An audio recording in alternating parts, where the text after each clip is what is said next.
Welcome to the Nonessential podcast. I'm Steve Gibson. I'm Ben Matlock. And right when we hit record, my daughter started running laps upstairs. So I hope you can hear that. It's a ghost. Yeah, that's what I like. Through the house. I like it. That's why I honestly hoped you could hear it, because it's funny to me. You just hear the thump thump thump. Like the funny thing about kids is the way they're an awful lot like drunks. Like anytime she's walking or running, it's never the steady pace. You can hear the wobbliness and the unevenness in the canter. Mm-hmm. But anyway, which I never got over. I move around pretty drunk, awkward constantly. And here's a fun thing in the mind of Steve Gibson. It's lately I started not on purpose, but thinking more about how I walk. And that's one of those things that if you think about it, it's well, now I fucking know I'm walking 1,000 times more awkwardly because you're thinking about it. It's like when you realize you're not doing anything with your hands, and then it's so much more awkward to try to make your hands natural because they were already natural. You just fucked it up. Yeah, you can't go back to the natural because you can't be okay, stop thinking about it, but now you're thinking about not thinking about it. So yeah, that's the life of Steve. The last 2 weeks I've been thinking about my walk. So yeah, that's where I'm at. Cool. So sorry we didn't have an episode last week. My job's trying to kill me, and that's literally the only reason it didn't happen. Well, not really, because you always do that and say you were still very flexible on when we could alternatively record, but it happened to be the 1 week in the last couple months where, other than our normal either do it recording Thursday or it doesn't get done. Yeah.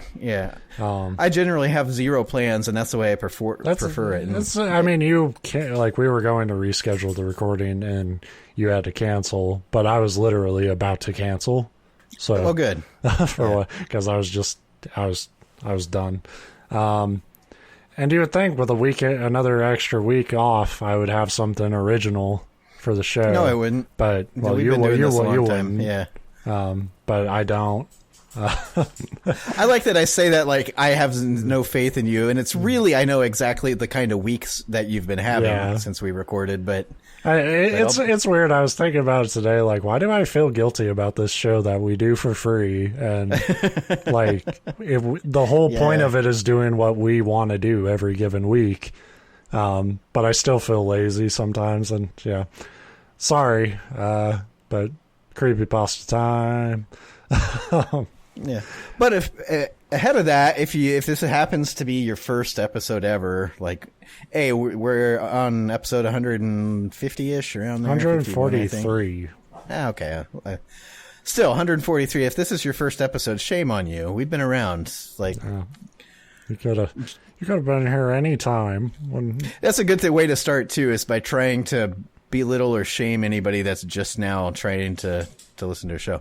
But anyway, my actual point is, if you've not listened to the show before, we just tell random stories. Sometimes they're true stuff from history. Sometimes they're not true stuff. A lot of times they're creepypasta or urban legends. But we've done a lot of, it's usually they're bad stories from the past, or they're good bad stories, but either about bad people or about stupid people that bad things happen to. Yeah, it's a story podcast. Yeah, it's fiction, nonfiction, stories about locations that are interesting. So hopefully you like hearing way. Two idiots talk about stuff, because that's really what it boils down to. Yeah, and one of our go-tos is creepypastas, because sometimes they're really bad, sometimes they're really good, but usually they're pretty funny. And the only thing that I'm not liking about doing so many creepypastas is more and more the authors of these are finding us. Yeah. We'll just have to change the name of the show every week. Delete the Twitter account. Everything's episode 1. Welcome to Talkie Time with Jim and Bob. Jim and Big Bob. From Arkansas and Minnesota, eh? If you're trying to find where we live. We should just, even on the official podcast account, just respond to him and be like, I have no idea what you're talking about. I don't know what creepy pot is. Scary noodles? What's that? Yeah. And then block them. even if they're nice about it. Yeah, that's the thing is they've all been. I say all. There's only 2 or 3 of them have found it, and they've all seemed pretty. They're pretty to cool. receive it pretty well. Yeah. Considering what a dick I can be. Yeah, especially since one of them was one that I think we made fun of the most out of any. I was brutal to that one. Yeah.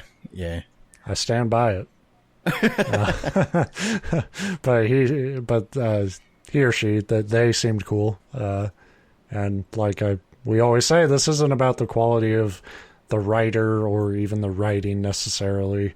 Creepypastas are kind of a writing experiment for people. It's how, like anything else, you got to practice. And if you're a writer, you need to practice. This is a great way to do it because it's a lot of fun. The community gets in on it. It's good stuff. Don't think we'll have that problem of our dickish comments coming back to bite us, though, because this one I couldn't find an author. So I don't know. Sometimes that's the scariest, though. So anybody who takes credit for it, we could just be like, you didn't write this shit. That's true. You don't get to be mad. You didn't write it. This story is called Mineral Lane. And hope you'll excuse me. My voice is... I feel like it's falling apart on me as we're doing this, so hopefully it'll be okay. At the edge of the small village of Hollow Waters was a street like no other. Many said the street was haunted, with ghosts hiding in the backyard sheds that were always threatening to spook those on their morning walks.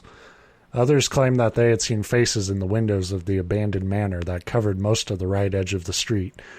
There were only 2 other houses on the street. One was owned by the elderly Eliza Pollock, who lived alone, and the other had just recently been bought by the Mindall family. This street was known as Mineral Lane. The street was feared by all of the other villagers, who avoided it on their runs. Even the paperboy refused to set foot onto Mineral Lane, and he should be fired for that. That's you have a job to do. One fucking job. Get the paper to Mineral Lane. I'm curious because it sounds like it's taking place in present day, but they keep referring to them as villagers, which I guess you technically are. I just don't see that as a term that's used much today. I want to go be a villager. Yeah. Have sheep and shit. That's what I imagine villagers do. Yeah, you walk down to the produce stand every single day. You don't do bulk grocery shopping. You pump your water from the town well, that kind of thing. Yeah. Even the paperboy refused to set foot onto Mineral Lane, resulting in those on the peculiar street being forced to drive into town every day to pick up the newspaper. That would piss me off if I was paying for delivery. Well, yeah, I think I would cancel my subscription at that point. I'd fuck up the paperboy. I'd take all the papers. Now you're afraid of every street. Yeah, I could be in any you're really not going to want to come to Mineral Lane, buddy. I'm 8. Please stop beating me. Stop being a chicken shit and give me the news.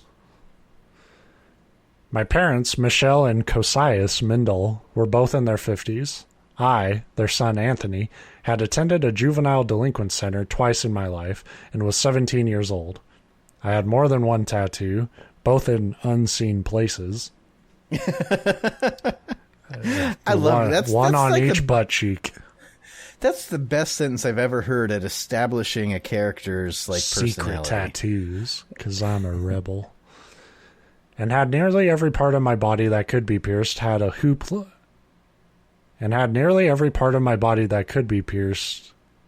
loop ring or stub stuck into it.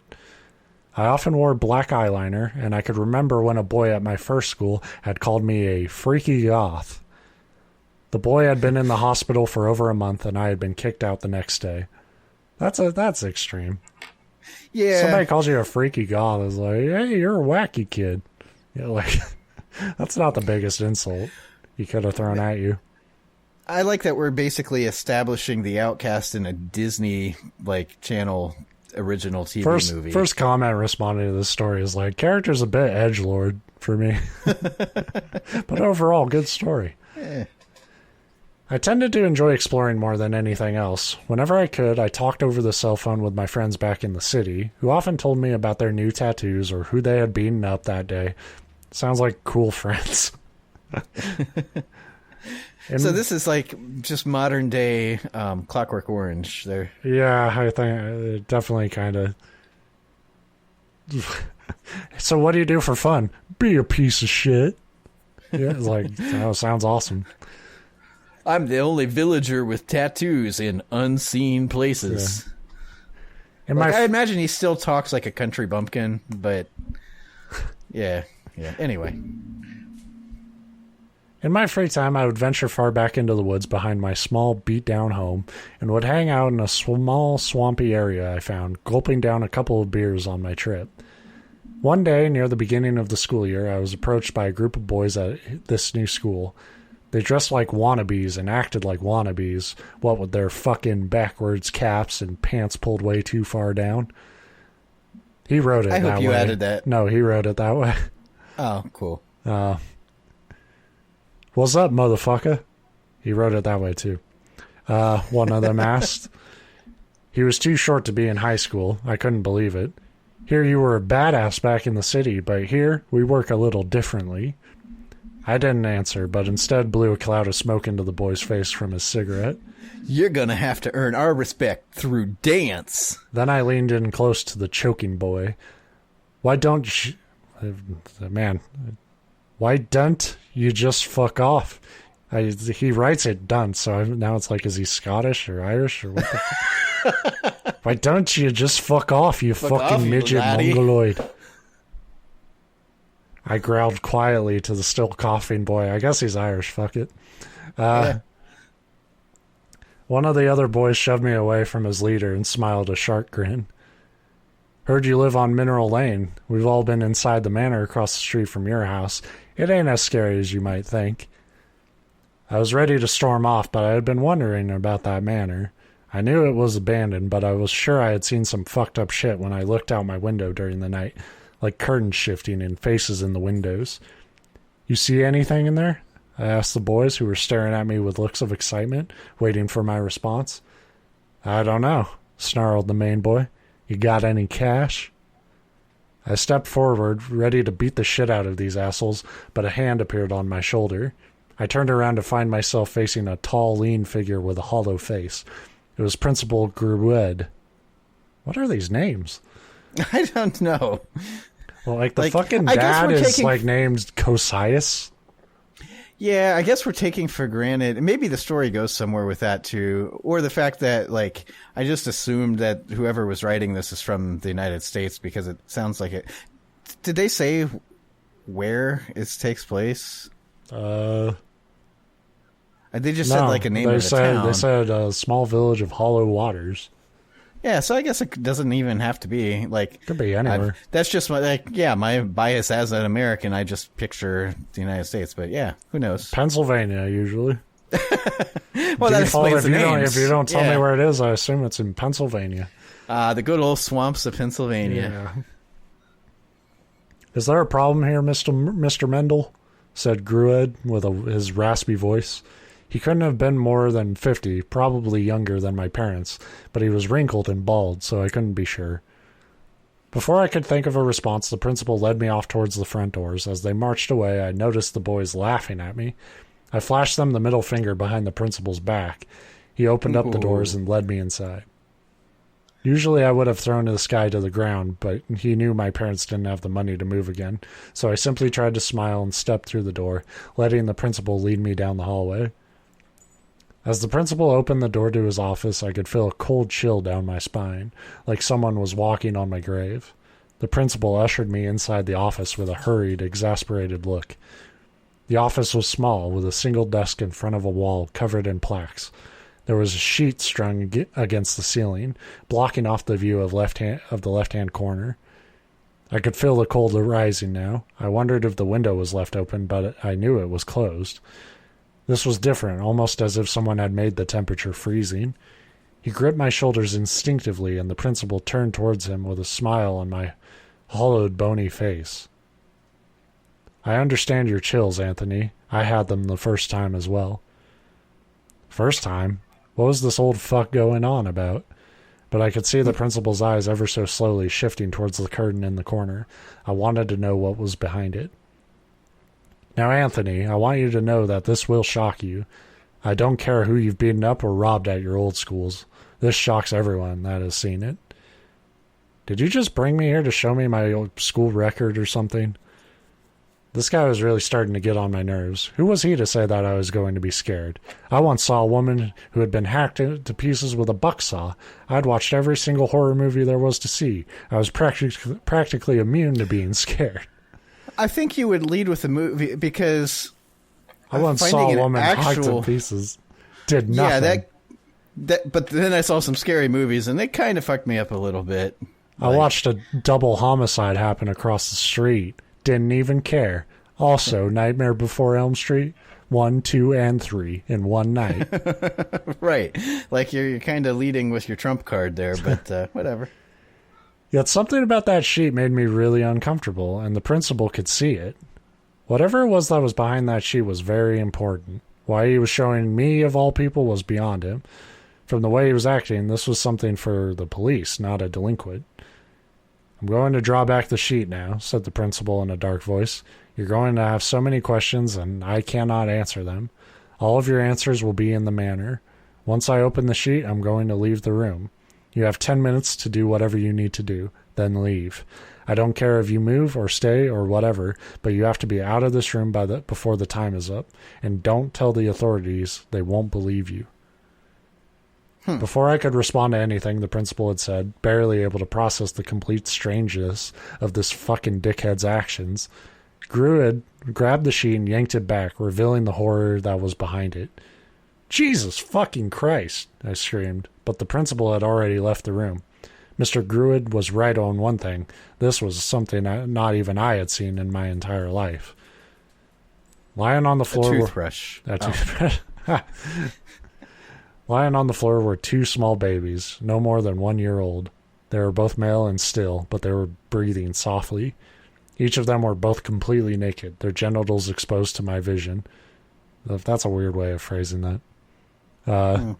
The babies were both covered in scabs, pus, and blood leaking from the cuts as they poured in a flow onto the cold tiles. Their eye sockets were empty, almost like they were black right down to the center of their skulls. Their skin was shriveled, almost like they had been lying behind that sheet their entire lives, and their lips were completely black. Yeah, I mean, they turn to raisins. That's what happens to babies if you leave them in the sun. Yeah, it's basically the whole plot of Silent Hill, is that everybody turns into raisins. Right. I stared at them for a few moments, completely startled beyond comprehension, then ran to the principal's desk and puked in the top drawer. It's a weird place to puke. But I probably would too, just because that's a little bit of a, I need somewhere to puke and a little bit of a, take this, you asshole, for showing me this. Like, I like the idea that, like, you're going to just puke on a desk, but, like, it needs to be contained still. He needs to find it. My principal was a sadistic fuck who kidnapped babies and held them off for display to his school children. That was all I could think of that would explain this. He searched desperately around for a telephone, but the room was void of one. So he keeps jumping. I think this is a grammatical thing. So he keeps jumping from he to I. So it's like first person and third person. I don't think he meant to. Went back and fixed it. Yeah. I looked for the windows, hoping for a way to escape this abomination, but they seemed to have melted into the walls. I ran to the door, but the knob wouldn't turn. I turned away from the doorknob, breathing heavily, not able to remove the taste of puke from my mouth, and saw words written on the wall above the babies that were not there before. Avenge us. By now I could barely stand to look at them, much less do these disgusting creatures any favors. What did they mean by avenge them? You're ugly babies. I'm not going to help you. Nah. Try to be beautiful babies, then maybe we'll talk. Just spends his time on Twitter when people post their newborns just like, oh, gross. Mm-hmm. Did they mean kill the principal? That was a little harsh, but these children were probably there since their birth, judging from their shriveled skin and torn out eyes. And how the hell did the words get written there anyways? The babies hadn't moved an inch. Like if they had moved, you'd be like, the babies wrote it. Yeah. Makes sense. Well, I would think that. I knew I wasn't going to be able to escape the room until the 10 minutes were up. I knew the principal had told me to go to the manor, but this was fucked up. He had to go to the police, get that bastard arrested. Maybe he could even save those destroyed children. I waited, facing away from the children. I couldn't look at them. It was too revolting, and I didn't want to throw up again. I knew that this was some sick prank by the principal. It had to be. I didn't believe any of the stories about ghosts, and neither did my parents. That was one of the reasons why they didn't mind living on Mineral Lane. When the 10 minutes were up, I flung open the door and looked down the empty hallway. School had ended just as I had met those wannabes, and the place was empty by now. The principal was nowhere in sight. I left the children in the room, knowing that they weren't going anywhere, and fled the schoolyard. Snatching my skateboard from my locker, I was going to the police station, and I was going to get fucking wicked on the way. That freak of a principal wasn't getting away with this. Don't tell the authorities my ass, I mumbled, unable to remove the image of the babies from my head. I skated down the street as fast as I could, ignoring the glances of the villagers, and burst through the door of the police station. An officer at the front desk looked up at me expectantly. May I help you? Yeah, you can help. My fucking principal has 2 half-dead kids in his office. You have to arrest him or do something. I sat down, eyes wide, and stared at the officer, who was staring back at me with a stunned look. Look, kid, I know you might have thought you saw something in that office, but I can guarantee you... What the fuck? Okay. Look, I know you might have thought you saw something in the office, but I can guarantee you Principal Jardette is a highly respected citizen and... Wait, what? I said, holding my hands in the air. Who the flying fuck is Jardette? Don't speak to me that way, you little punk. Jardette has been the principal of Hollow Waters High School for the past 23 years. I stumbled backwards, unable to take this in. But I talked to Principal Grued, not your fantasy Jardette, I yelled, more to myself than the officer. The officer stood up, frowning at the shaking boy. Are you on drugs? No, I cried. You on drugs, boy? Are you on drugs? I cried, trembling heavily now. Why do you ask? You got any? Why do you ask? Yeah. You holding? You a cool cop? The officer sighed and massaged his temple. Principal Grued passed away in the fire at the manor on Mineral Lane 25 years ago. Him and his 2 children and his wife. They all died. Poor kids, they couldn't have been more than 1 year old. I screamed, bursting out of the police station, and ran down the street. As I ran, the officer came out of the door, watching me fly down the street like a fucking mental patient. I could only think of one thing. I would have to enter the manor and discover the secret behind the dead children. Or ignore it all and be like, or yeah, go to bed. I don't want any part of this. Yeah. How could I have seen them? I knew I hadn't imagined it. It was too real. But how had I known exactly who Principal Grued was if I had never met him before then? I knew somehow that if I returned to the school now, I would be confronted by nothing but this new Jardette and an empty room. I ran down Mineral Lane past my house and slowed to a stop in front of old woman Polak's house. It was a small, boxy sort of house with a creaky rocking chair on the front porch. Eliza Polak was sitting in the chair, a knitting basket in her hands, and she knitted a pair of gloves for the cold autumn that was approaching. Why, hello there, Anthony, she croaked, smiling as I hurried up her steps. What brings you here? Need another tattoo? Can I see the 2 you got? You need a hidden tattoo? Miss Polak? Want to see my hidden tattoos? Oh, God, no, you're old. Oh, fuck no. No. Miss Polak, I said, my words coming out in a jumbled flow. What can you tell me about the fire at the manor? Like a light switch being turned off, her cheerful expression immediately changed to terrified. The children, they were so young. I can't remember their names, not in my age, but they were so beautiful. Their father was the principal at your high school. Such a nice man from what I can recall. No reason at all for them to die, but she was mad, you see. I took Eliza's hand. Who, Miss Polak? Who was mad? The wife, Miss Grued? She was strange woman, spent much of her time inside, sheltered from the world. She didn't work. She didn't do much of anything other than take care of her children. I suppose the stress of it all got to her, and she must have, snapped. I could picture it as she spoke, the wife living with nothing but 2 babies and a husband that was always working. A simple match being lit was all it would take. The babies and the parents must have all perished in the fire, but why could I see them? Miss Polak, I have to go into the manor. It's the only way I'll keep myself sane. That's usually what like a therapist recommends is confront you throw yourself entirely into what you're unhealthily obsessed with. Right. I also like that this old lady like was so open. Like, it's like, what can you tell me about the fire? It's like, oh, let me go into great emotional detail about this to this strange kid that just ran up to my porch. No, that's Anthony. That's TV's Anthony. We're good friends. Yeah. I understand your curiosity, but I warn you, stay away from that place. You weren't the first one to question me about this after all. It was just like Grued had said. Everyone that moved into Mineral Lane must have been taken by the Grued to see the babies, or, as he should say, Grued's children, then sent off to the manor. Then they either moved away or discovered the truth. I knew somewhere inside there was a third option, but I didn't want to think about it. What was so special about Mineral Lane? I knew that I had to find out, or I would lose it, and I couldn't go back to fucking juvie, not again. Or worse, solitary confinement. I didn't. For somebody that's been so close to just like punching people in the face, fighting, like, ready to. He's like, but I'm not going back to juvie. It's like, sounds like you are. Yeah, like, oh well, whatever. But not if he could stop himself from going crazy. I didn't want to go crazy, and if nobody believed my story, I would have to find out the truth on my own. Before Miss Polak could stop me, I ran across the street and ran up the steps to the door of the manor. Miss Polak stood up from her seat and yelled to me, "Come back here, it's not safe, it's not." But she didn't get a chance to finish. I slammed the door behind me and looked around inside. The manor was huge, nearly 5 times the size of my small shit shack of a house. On a principal's salary? I think not. Yeah. A grand piano. A grand piano was situated on a raised floor panel, the keys covered up in dust.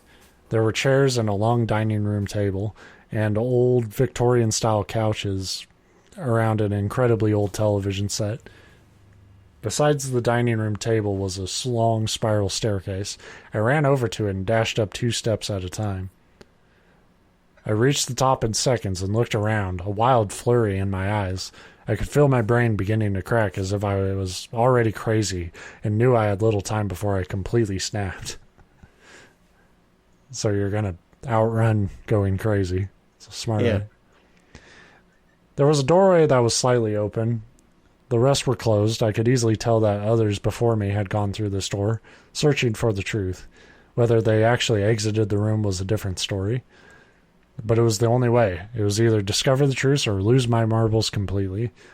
I suppose Miss Polak would tell my parents and then they would hire another psychiatrist, and then I would have to either take kooky pills or go to meetings. All that really mattered to me was finding out why I could see the old principal and his dead children. So I stepped into the room, sealing my fate, and noticed that it was a nursery. 2 cribs that were side by side sat abandoned in the center of the room. They were empty. There was also a desk against the wall, covered with pictures. I approached the table slowly, half not wanting to know what was on the pictures and half desperate to find out. In the end, my curiosity got the best of me as I picked up the stack of photos.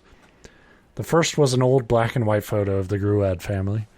The babies were both smiling widely, along with Mr. Grued, but what seemed odd was the face of Miss Grued. It was obvious she had been smiling in the photo, but her face had been drawn out with a pen, turning her smile into a depressed face of someone crying. There was also a fake mustache and glasses. There were hints of red around her eyes, almost as if she was crying blood. I flipped to the next picture and gasped. It was a picture of a boy, nearly the same age as me, standing at exactly the same table I was standing at, holding the same stack of photos. Standing behind him was a thin, bony woman with burnt, clawed hands and bent, spiked teeth, her hands reaching for his neck. I whimpered, dropping the pictures, which fell in a jumbled mess around my feet. Slowly I turned around, knowing what was coming. The mother of the 2 children was standing in front of me, her hair falling down in a mess on her shoulders, and her eyes sunk into her skull. The bloody tears that were in the pictures dripped down her face in cold droplets, plinking as they fell to the floor. I had come to a conclusion. I had lost my fucking mind. I was dead to reality. My life flashed before my eyes, and I was crying and praying to a God that I didn't before believe in. This was the scariest, most life-changing, and last moment of my life. No longer was I afraid of death or a juvenile delinquent center. I apologized to my family as tears streamed down my face. I was finally free of the shackles of society and the shit that I've done in my life. I apologized to everyone I had ever beaten up and every store I've ever robbed. I accepted my fate and waited to be brought to hell. My husband wants you to save them. You will not get the chance. Then, as I closed my eyes, she lunged forward, and I smiled. For somebody that was so aggressive throughout the entire story, he sure as shit gave up pretty quickly. Yeah, you're not going to swing? Right. There's some sarcastic comment about, like, the bloody eye. Be like, lady, your makeup's running. And she goes, oh, no. And runs to touch it up. You know, you never know. It could work. Might not, but at least you tried. Everything about this character, he would have been like, what the fuck do you want, bitch? I've seen every scary movie I could find. I'm not afraid of you. What is this, The Grudge? I ain't scared of that shit. I got you 7 days before I kick your ass. I assume that was the end of the story. That's the end. Yeah. So I get, like, in real life, if I turned around, like, if I really liked that, like, seeing the last victim in a picture on a stack instead of, like, the cliche, like, in the mirror behind you, which is still fucking terrifying to me. Like, I hate that scene in any movie or TV show. Yeah. Because I can't see that without, like, flinching every time I step in front of a mirror for the next, like, week. Mm-hmm. But that is cliche, and so I kind of liked this angle, and I'm not saying it's not been done before. I don't watch a lot of horror stuff, so it could be cliche too, but I liked that.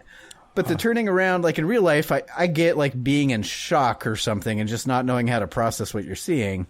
But that's not how it was written. It was written like he exactly processed what he's seeing, and it was just like, well... Whoops, I lose. Yeah. Checkmate, lady. Well good game. But... yeah, I think... I mixed feelings about that one. Yeah, I feel like a lot of these, like I feel like there's some kernels in there that could be turned, like they would take some work, like any story. We've probably talked about this before, but if not, you know, it's easy to like read something by, say, Stephen King, because he's the only horror author that I'm even remotely that's ever familiar been with. or will ever be.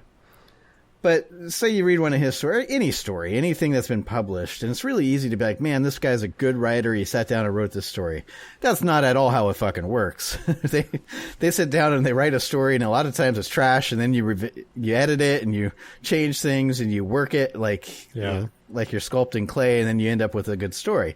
And I feel like this one has a lot of things that you could do that to. You could sit down and like work them in and massage them into a good story. Yeah. As is, there was a lot of parts that like didn't make a whole lot of sense to me. Like there's a lot of I think this is maybe one of the like structurally messiest ones we've read.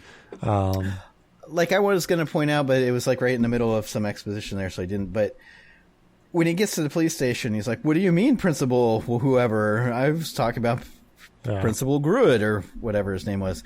But earlier when they introduced the principal, he said, "Oh, I turned to find this principal, and I never knew how old he was, but I assumed he's like." So it made it sound like he's been seeing him. Well, he did have a line about that where he was like leaving the police station, and he was like, "Wait a minute, why did I know who the hell Mr. Gruid was? Like, why I had never met him before." Yeah, you know. So okay, maybe that was the intent, but then that wasn't connected. It wasn't. Yeah, it wasn't smooth. And going from like the fucked up babies in the office, like that's the whole something I think a lot of writers when they're kind of starting out, not to be patronizing, but like I think a lot of them are still trying to grasp the idea of like a theatrical arc. So like this thing like jumps up at like the fucking dead babies and then goes down to like mundane again, and then it just kind of slightly peters out with like the ghost killing him, you know. Yeah, and that was like a good like ghost twisty horror story way, but there was a lot of little things, like he talks about going into the nursery and seeing the cribs and the stack of papers. And what immediately pops in my mind as I'll say reader, a listener in this case, a readee, is, well, this family died in a fire. Where's all the fire damage? Like, yeah, I was wondering about that too. Which you could either be like, well, maybe it was there and they just left it out because it was obvious. It's like, but a really cool wrinkle would have been, and it's really easy to, I don't want to play this like video game people do with it. The developer should have done that. But in my mind, that could have been, when you have this twist at the end, you really maximize that by leading up with very little things that wouldn't necessarily connect the dots until you get to the end, and then you go back and go, ah. Yeah. Like, so him, like, even just one throwaway line about, like, oh, the cribs, and then I noticed, like, why wasn't anything burnt? Like, just an offhanded comment like that. And then it's like, well, it's not burnt because this ghost is here, and they keep resetting the scene. And then, like, maybe, like, the more he's realizing, like, more shit should be burnt, that's when, like, the photo starts burning in his hand, and something, you could set up a lot of cool shit from that. But instead, he just literally sprints through this haunted house to his death. Yeah. Like, right. I kind of, and the shit with the principal at the beginning and the dead babies, it's like, I was getting kind of a Silent Hill vibe, you know?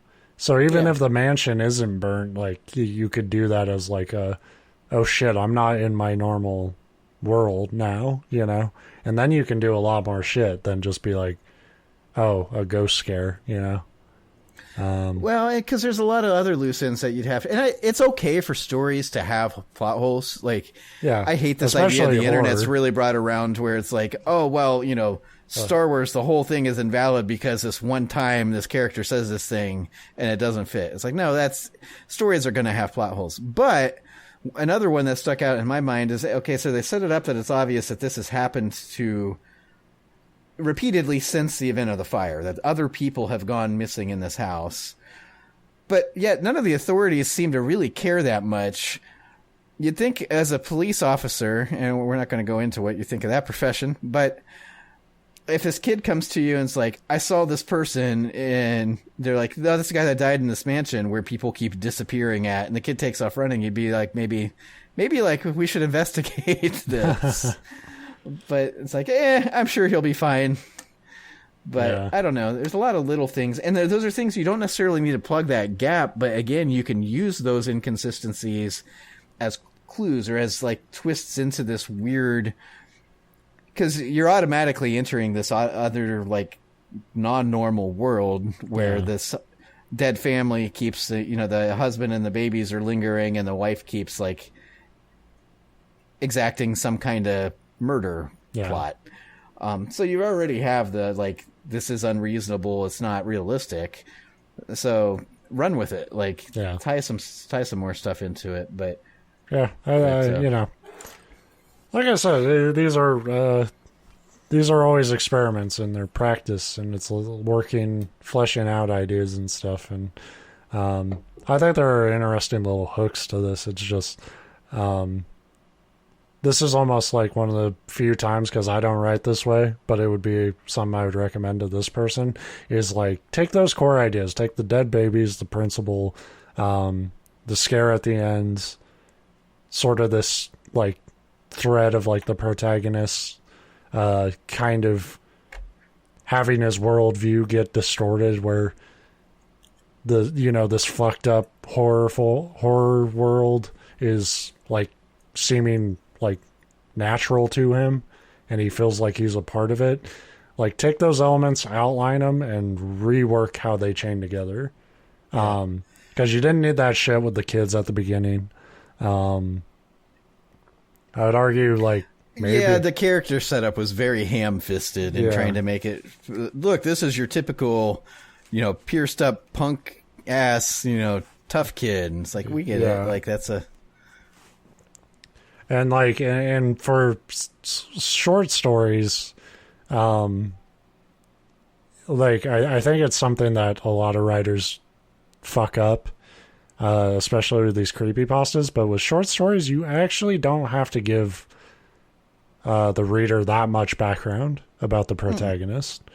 Like, no, unless it's in some way key, like you find out that his family also died in a fire, which would be weird. But yeah, if it's not directly the number one key, and I love that we give these like we're both good writers, and I feel like I'm a crap writer, but I know a lot about writing. But I'm a good judge of writing. Yeah. Anyway, the number one key with any writing, short, long story, screenplays, whatever, and I'm parroting this. It's not something I'm coming up with, but it's what I've heard from every successful writer and editor ever, is cut shit. Like, you need to pare that down to the absolute minimum that's required to make your story like feel whole and cohesive. Right. And so, yeah, like you say, to turn it full circle, in a short story, you don't need to know where the character's necessarily from. You don't need to know that they used to fight with their brother and sister all the time. If you need to know that, it'll come about naturally in the plot. Having a paragraph or two in the beginning saying that you have that background, it just makes it feel forced, and it's like you're going to, and there's a little more leeway when you're doing a novel, I think, because you're going to be with these characters for a longer journey. Yeah. You might need to know more about them, but in a short story, it's less important who these people are and more what happens to them. And what happens to them, that's how you get to know who they are, because that's by how they react.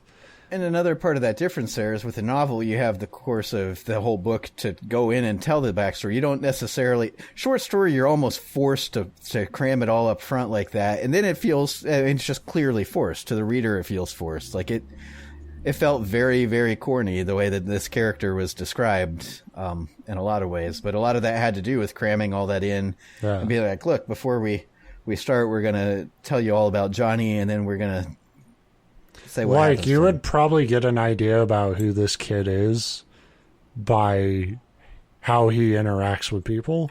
Yeah, just the way he talks. Like, you don't need to tell me he's been in juvie. You can just point it, like... The way his dialogue is written, the way he reacts to when people say shit to him. I'm not going back to juvie again, and that line right there is good enough to tell the reader that he's been in juvie before. No. But I wouldn't even go that far. Just show he's kind of a violent, arrogant asshole a little bit, and you could do it a lot more subtly, and then that actually is a little bit better, because then that's the best thing you can do for a reader is. With your story, let them fill in the blanks themselves. You know? And another thing that I always point out every time, but what I love about these episodes where we get this deep into the critique is almost everything that we've talked about are things that I am extremely guilty of, Absolutely. too. I am the most wordy. I fucking hate editing with all my heart. But it is so vital to writing, to trim shit down, cut out padding, and really find the core of what your story is. And then the very first thing that you talked about with this one, and this one did really suffer from, a lot of them do, but this is something that I am awful with, is the arc following. And it feels a lot of times, especially if you're new to writing or something, it feels like, well, that's way too formulaic. Writing should be organic. Well, it is, but there's a reason that pretty much every story follows that story arc of, build up, apex, and then conclusion. Yeah. But it's really hard for me specifically, to work with that in mind, because I like to just ramble from beginning to end. And it's actually something I say it for this one. It's actually something I think about more when I do write stuff, which I don't do a lot of anymore. But when I did, I would think about it more in the editing phase. Yeah. Which is probably bad. A lot more people would tell you should have your outline, pretty figured out. Yeah, but, it can change drastically too throughout the course. Every author has their kind of their own methods there. Yeah, but the reason why it's not the last thing I would want to tell somebody is to make your writing so rigid, because that's where I sucked at writing in school, and I got good at writing once I said fuck your outlines and your structure. I'm going to just write this paper, how I feel like. And that's when I really fell in love with it. But like, there is a reason for that dramatic arc and why you have to think about things that way. It's not because you have to keep everything in this box of, like, events have to happen this way, and it has to happen here, and the conclusion has to happen there. It's more about thinking about your story in terms of momentum. And this plot for this story, as an example, the momentum's all over the place. Yeah. So it's like super urgent at the beginning, and then it just sort of peters out, and then you have kind of the literary equivalent of a jump scare to cap it off. Right. So that's why you would follow that structure, I think. Yeah, and like we said, a lot of the one I'm remembering the one that I always forget who fucking read what. I think I read it. You read it. The one about the guy that turns off, like, gets in a traffic jam and turns off this, like, country road and then comes across the cornfield. Not the cornfield one. That's very similar though. The cornfield one I thought was paced pretty good. That one. Shit. Basically, he finds this car, like, just parked alongside of the road, and then realizes the family's been turned into, like, puppets from the overhead, and it was paced very, very poorly. It was a really cool idea, really cool concept. And actually, at the start, that of the was story, the one I got really mad at, right? Yeah, and that's the one that we kind of alluded to at the start, where the author, I think that was the first one where the author was like, "Oh, hey, yeah, thanks for being dicks to my story, guys. Appreciate it." Although I pointed it out then, and I pointed it out again. Like I said, there was a lot of things I liked about that story, but the story arc was one of the big pacing problems was there. Like big killer for me. And again, like I said, I have problems with that. This one, the other one, it was giving you fits to read, is something that I have. He was having a hard time staying in consistent perspective. You know, like you said, the protagonist would be he, and it would be I. And I don't. Like, it's frustrating, but again, I don't expect these to be, like, thoroughly edited. No, it is because that's kind of the fun of them. You sit down and you open it. You say new post on the forum, and you type out your forum post. It's a very stream of consciousness form. Yeah, ideally, like, you reread, like, skim through it a time or two before you hit send, but you're not printing it out, sitting down, reading through it, moving. Which is why we start these and usually end these episodes by saying we're not criticizing these writers as writers. We pull apart the pieces. It wouldn't be fair to, based off, like, what this naturally is. But you know, it is stuff to think about. Like, it is a reminder of, like, you know, editing should be something writers should casually start implementing no matter what they're writing. You know, you should be going back through and scanning it and, like, okay, do I keep consistent perspective? Is this what I want to happen at this point? You know, and there's really cool and sometimes ways you want to just throw something out and not look at it again. And I have no problem with that. I do it all the time. Yeah, and then we read it on the show and laugh and say, "Hey, yeah," and then we have a good fucking time. We wouldn't have, like, fucking 80 of our episodes if you guys didn't do what you were doing. If these were all perfect stories, it wouldn't feel right reading them, because we'd just be reading other people's. Yeah, then I could just be reading Edgar Allan Poe and being like, "Hey, that's a good one, right?" So yeah, thank you, Creepypasta community, for keeping this shit afloat when I have bad looks. Listening through. You can probably tell by how animated I get. I really do like these stories that kind of launch us into some real, like, critical discussion about writing. Yeah, because it always fires me up. We'll get off here and I'll be like, man, I really need to write something original. I'm good to go. We talked about it. I want to put some of this stuff into action, and then life will happen and I won't do it, because writing is a lot of work. It's busy work. Yeah. Speaking of busy work, I start a new job on Monday. So, yay! Applause. Yeah. Fuck yeah. The hope is that it'll kind of stabilize my life a little bit compared to the job I have currently. But in order to kind of facilitate the transition there, we're going to take at least a week off from the show to just sort of get me settled and stuff, because I got to work like 8 days in a row in order to make this work. And we'll keep you posted on the Twitter account. That's Nonessential Pod at Twitter. So yeah, next week, no episode. Hopefully we'll be ready to go after that, but Could be 2. We don't know. Yeah, we'll be back though. Yeah. You can't defeat us as easily as just this kid was by this ghost walking up behind him. Yeah, you guys have no idea how bored we get. So there will be another one. So yeah, thanks for listening. And we'll yeah. We'll be back. We're good at talking.